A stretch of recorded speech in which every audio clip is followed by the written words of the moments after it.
Você aí, usa o celular? Sabia que neste momento pode estar sendo monitorado? O assunto preocupa, né? Tanto que o Supremo Tribunal Federal faz hoje e amanhã audiências públicas para tratar da regulamentação de ferramentas de monitoramento secretos de aparelhos de comunicação pessoal, como celulares e tablets, por órgãos e agentes públicos. E para ajudar a gente a entender o que são os chamados softwares espiões, a gente faz conexão agora com o especialista em direito digital, Luiz Augusto Durso. Boa tarde, doutor. Seja sempre bem-vindo ao Conexão Record News. Hoje em dia está todo mundo conectado, né? E muitas vezes a gente nem imagina que existe esse tipo de software, né? O que está em jogo, doutor? Boa tarde, Kelly. Boa tarde a todos que nos acompanham. Um prazer voltar aqui ao Conexão Record News. O Supremo presta, na verdade, aí uma ação importante para a sociedade com essas duas audiências públicas, hoje e amanhã, porque há um problema muito grave com relação à privacidade dos investigados. São pessoas que, na verdade, ainda muitas vezes não foram, muitas vezes nem indiciados, não foram condenados e estão sendo monitorados. Claro que o monitoramento por órgãos oficiais via decisão judicial é permitido, mas o Supremo quer saber até que ponto esse monitoramento vai, para que servem esses softwares, se não há um abuso, por exemplo, daquela ordem, porque muitas vezes o indivíduo está sendo investigado por uma questão e o software, ao ser instalado em seus dispositivos, pode monitorar a sua vida inteira. A gente sabe, hoje a vida é digital, conectada. Então, o Supremo traz os especialistas, representantes da sociedade civil, dos órgãos de classe, para debater quais são os softwares mais eficientes, de fato, para investigação, dentro dos limites legais e também até que ponto essa coleta será realizada, para colocar limites, para ter transparência e para eles entenderem também como está sendo até hoje realizado esse tipo de atividade espiã, lembrando, pelos órgãos públicos diante de decisões judiciais. Sim, a gente está colocando imagens também de gente muitas vezes buscando produtos na internet. Nesse caso também existem aqueles famosos cookies, né? Ou que acabam pegando ali os nossos sistemas de busca e depois enchem a nossa tela de celular com aquelas propagandas.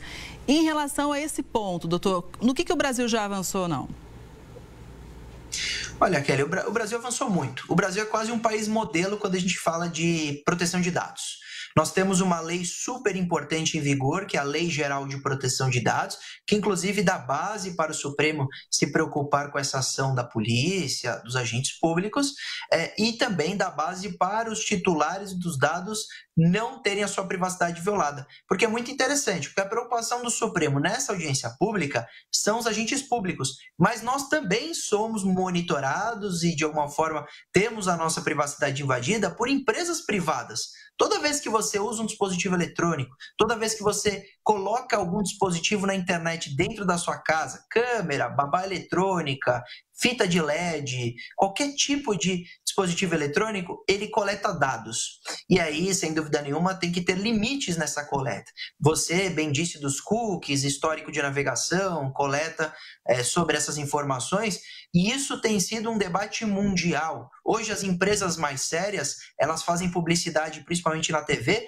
falando que elas são seguras, que elas não deixam a informação vazar. Isso é importante para mostrarmos que a união dos titulares, né, dessa classe que sempre concedeu os dados sem ler os termos de uso, inclusive na Universidade de Stanford, Kelly, foi feita uma pesquisa para verificar quantos % dos usuários leem os termos de uso antes de aceitarem e concederem os seus dados. A resposta foi que apenas 3% lê o termo de uso. Então, sem dúvida nenhuma, é um tema sensível e nós temos essa fiscalização, essa invasão de privacidade por parte da polícia, quando quer investigar aqueles que estão envolvidos em algum tipo de ato ilícito, e por parte das empresas que vendem, que ganham dinheiro, que tratam dados dos seus consumidores. Até porque sobre os termos de uso, doutor, às vezes eles parecem mais um livro, né? Um tema de dissertação. Aí o pessoal fala, não estou com tempo de ler, acaba aceitando, mas isso realmente não é bacana, não.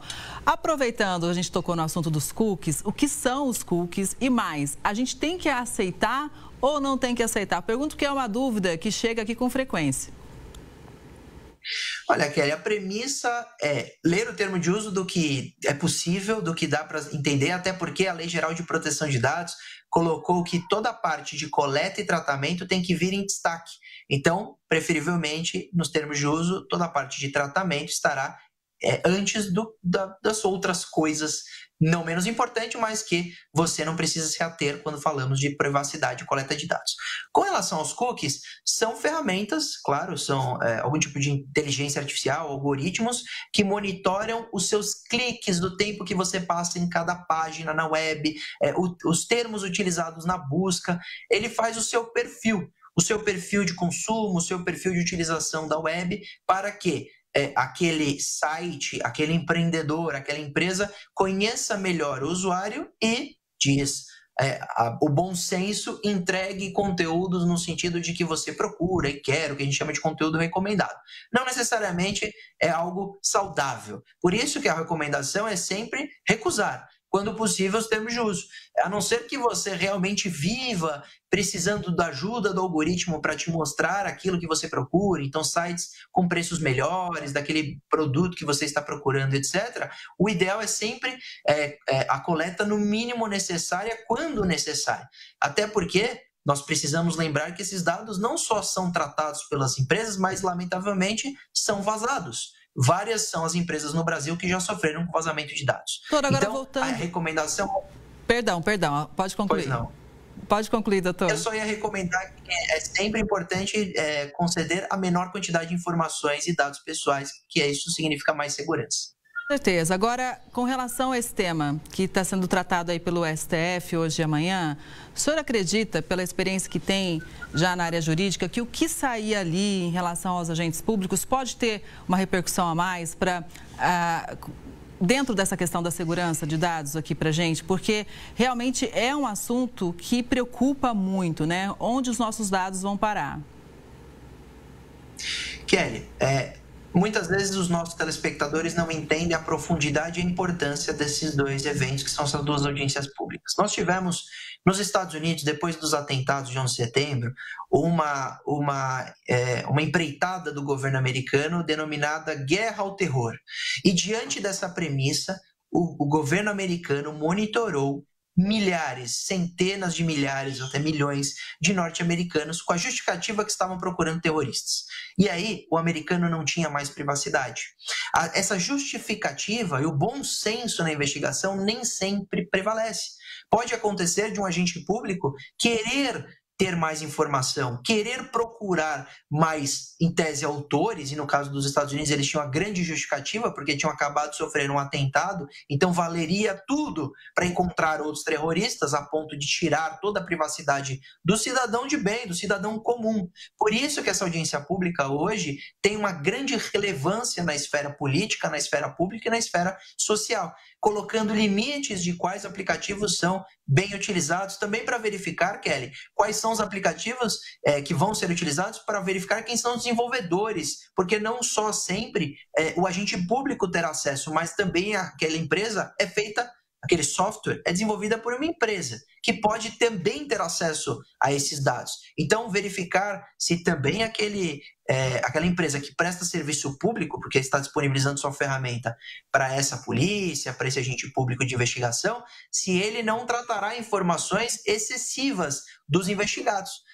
Não é porque há um indício de que houve um crime, que alguém cometeu crime, que esse indivíduo é culpado. Vale dizer, Kelly, pode acontecer de muitos telespectadores aí terem a sua rede Wi-Fi, que é a sua internet da sua casa, invadida, e na verdade é o vizinho cometendo crime, e ter a sua privacidade violada por uma investigação. Por isso que o Supremo mostra um papel importante em colocar limites, sim, de quais os serviços utilizados, como será feita essa investigação e quais os dados que a polícia poderá acessar via espião, software espião. Pois é, um assunto abrangente e a gente vai com certeza seguir acompanhando, mas tem mais sobre o direito digital, viu, doutor? Porque um relatório divulgado hoje pela ONG Human Rights Watch aponta que fotos de crianças e adolescentes brasileiros são usadas para criar ferramentas de inteligência artificial sem o conhecimento ou consentimento das famílias. E atualmente, sob a lei brasileira, a privacidade de dados das crianças não tem muita proteção. É isso mesmo, doutor? Olha, Kelly, as crianças, os adolescentes utilizam a internet de maneira muitas vezes até irrestrita. Por utilizarem desta forma, sem dúvida nenhuma, como a gente está falando, e esse tema continua o papo, são monitoradas. Os cookies funcionam da mesma forma, a coleta de dados também. A Lei Geral de Proteção de Dados até se preocupou com criança e adolescente, colocou lá um capítulo específico da forma do tratamento, que os pais que têm que autorizar o tratamento de dados pessoais, e lembrando que quando a gente fala de imagem de criança e adolescente, isso é dado pessoal, voz é dado pessoal, imagem é dado pessoal, formulário, preenchimento de formulário são dados pessoais, são dados que identificam o usuário titular, identificam alguém. Então, o tratamento por uma inteligência artificial, mesmo que for para treinar como ela deve elaborar uma foto, como ela deve responder, como ela deve interagir, tem que ser previamente autorizado ou com fotos presentes em bancos públicos de imagem, e não desta forma irrestrita como algumas empresas têm feito. E aí há uma grande denúncia, porque esta empresa que fez esse tratamento, ela tem um histórico ruim, um histórico de vazamento de dados, um histórico de usar essas informações tratadas para fins terceiros. Então, imagina a foto do seu filho, da sua filha, na mão de uma empresa que você nunca autorizou. Lembrando que há também uma denúncia dizendo que esse mesmo tratamento se deu até em perfis restritos. Então, o menor cria o seu perfil sob, claro, a vigilância e a guarda dos pais, e coloca como perfil privado. E mesmo assim, a sua foto cai na internet e é tratada. Então, isso é inadmissível, e por isso que a gente, se verificar que tem menores brasileiros envolvidos nessa utilização indevida, nós temos até um órgão que já poderia se mobilizar para investigar, que é a Autoridade Nacional de Proteção de Dados, uma vez que estamos falando de dados pessoais. Exatamente, tem que denunciar, né? É um caso realmente absurdo. Doutor, muito obrigada pela análise, é sempre bom contar com as suas informações aqui no Conexão. Boa tarde, até a próxima. Obrigado, Kelly, boa tarde a todos.